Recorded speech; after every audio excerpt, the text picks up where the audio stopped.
اعوذ باللہ من الشیطان الرجیم بسم اللہ الرحمن الرحیم یا ایہا الذین آمنوا اتقوا اللہ وابتغوا الیہ الوسیلۃ وجاہدوا فی سبیلہ لعلکم تفلحون ان الذین کفروا لو ان لهم ما فی الارض جميعا ومثلہ معہ لیفتادوا بہ من عذاب یوم القیامۃ ما تقبل منہم وَلَهُمْ عَذَابٌ أَلِيمٌ يُرِيدُونَ أَن يَخْرُجُوا مِنَ النَّارِ وَمَا هُمْ بِخَارِجِينَ مِنْهَا وَلَهُمْ عَذَابٌ مُقِيمٌ۔ اے لوگو جو ایمان لائے ہو، اللہ سے ڈرو اور اس کا قرب تلاش کرو اور اس کے راستے میں جہاد کرو تاکہ تم فلاح پاؤ۔ بے شک جن لوگوں نے کفر کیا، اگر ان کے پاس وہ سب کچھ ہو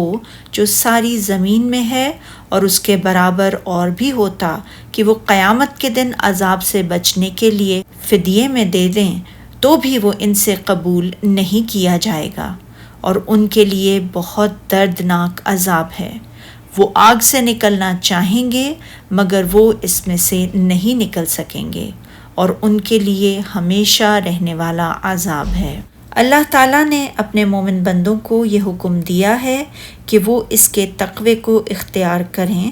تقوی کو جب اطاعت الہی کے ساتھ ملا لیا جائے تو پھر اس سے مراد یہ ہوتی ہے ان تمام امور کو ترک کر دیا جائے جن سے اللہ تعالیٰ نے منع کیا ہے اور جنہیں اس نے حرام قرار دیا ہے، اور اس کے بعد فرمایا اور اس کا قرب تلاش کرتے رہو۔ امام قتادہ فرماتے ہیں اس کے معنی یہ ہیں کہ اس کی اطاعت بجا لا کر، اس کی خوشنودی کے عمل سر انجام دے کر اس کا قرب حاصل کرو۔ جیسا کہ اللہ تعالیٰ نے فرمایا سورہ بنی اسرائیل میں، یہ لوگ جن کو اللہ کے سوا پکارتے ہیں وہ خود اپنے پروردگار کے ہاں ذریعہ تقرب تلاش کرتے رہتے ہیں۔ وسیلہ اس سبب کو کہتے ہیں جس سے مقصود تک پہنچا جا سکے۔ وسیلہ جنت کے سب سے بلند و بالا اور عرفہ و اعلیٰ درجے کا نام بھی ہے، اور یہ رسول اللہ صلی اللہ علیہ وآلہ وسلم کا درجہ اور آپ کا جنت میں گھر ہوگا، اور جنت کا یہ مقام اللہ تعالیٰ کے عرش کے سب سے قریب ہوگا۔ صحیح بخاری میں حضرت جابر بن عبداللہ رضی اللہ تعالیٰ عنہ کی روایت ہے، رسول اللہ صلی اللہ علیہ وآلہ وسلم نے فرمایا، جو شخص اذان سن کر یہ دعا پڑھے، اے اللہ جو تو اس پوری دعوت توحید اور قائم ہونے والی نماز کا مالک ہے، حضرت محمد صلی اللہ علیہ وآلہ وسلم کو وسیلہ اور فضیلت عطا فرما اور آپ کو اس قابل تعریف مقام شفاعت تک پہنچا جس کا تو نے ان سے وعدہ فرما رکھا ہے، اس کے لیے قیامت کے دن میری شفاعت واجب ہو جائے گی۔ صحیح مسلم میں حضرت عبداللہ بن عمرو بن عاص رضی اللہ تعالیٰ عنہ کی روایت ہے، انہوں نے نبی اکرم صلی اللہ علیہ وآلہ وسلم کو یہ ارشاد فرماتے ہوئے سنا، جب تم مؤذن کو سنو تو اسی طرح کہو جس طرح وہ کہتا ہے، پھر مجھ پر درود بھیجو، جس نے مجھ پر ایک بار درود پڑھا اللہ تعالیٰ اس پر 10 بار رحمت نازل فرمائے گا۔ پھر میرے لیے وسیلے کی دعا کرو۔ وسیلہ جنت کا وہ عظیم الشان مقام ہے جو بندگان الہی میں سے صرف ایک ہی کو نصیب ہوگا، اور مجھے امید ہے وہ بندہ میں ہوں گا، لہٰذا جس نے میرے لیے وسیلے کی دعا کی تو اس کے لیے میری شفاعت واجب ہو جائے گی۔ اور ارشاد الہی ہے اور اس کے راستے میں جہاد کرو تاکہ تم فلاح پاؤ۔ محرمات کے ترک کرنے اور اطاعت کے بجا لانے کے حکم کے بعد اللہ تعالیٰ نے اپنے بندوں کو حکم دیا ہے کہ وہ کافروں، مشرکوں، سیدھے راستے کو چھوڑ دینے والوں اور دین حق کو ترک کر دینے والے دشمنوں کے خلاف جہاد بھی کریں، اور اس کی رغبت دیتے ہوئے اس نے فرمایا کہ اس نے اپنی راہ میں جہاد کرنے والوں کے لیے قیامت کے دن فلاح اور وہ عظیم سعادت تیار فرما رکھی ہے جو ان ابدی اور سرمدی نعمتوں کی صورت میں ہے، جو کبھی ختم نہ ہوں گے، کبھی زوال پذیر نہ ہوں گے، اور انہیں رہنے سہنے کے لیے ایسے بلند و بالا اور عرفہ والا بالا خانے عطا کیے جائیں گے جو امن و سکون کا مرکز ہوں گے، جن کا منظر انتہائی حسین ہوگا، جس میں سکونت انتہائی خوشگوار ہوگی، اور جن کے رہنے والے سدا شاداں و فرحاں ہوں گے، جو کبھی افسردہ اور غمگین نہیں ہوں گے، ہمیشہ ہمیش زندہ رہیں گے اور کبھی جام موت نہ پئیں گے، نہ ان کا لباس ہی کبھی بوسیدہ ہوگا اور نہ ان کا شباب ہی کبھی ختم ہوگا، اور وہ ہمیشہ آگ میں رہیں گے۔ اس کے بعد اللہ تعالیٰ نے اس سزا اور اس کے عذاب کا ذکر فرمایا جو قیامت کے دن اس نے اپنے کافر دشمنوں کے لیے تیار کر رکھا ہے۔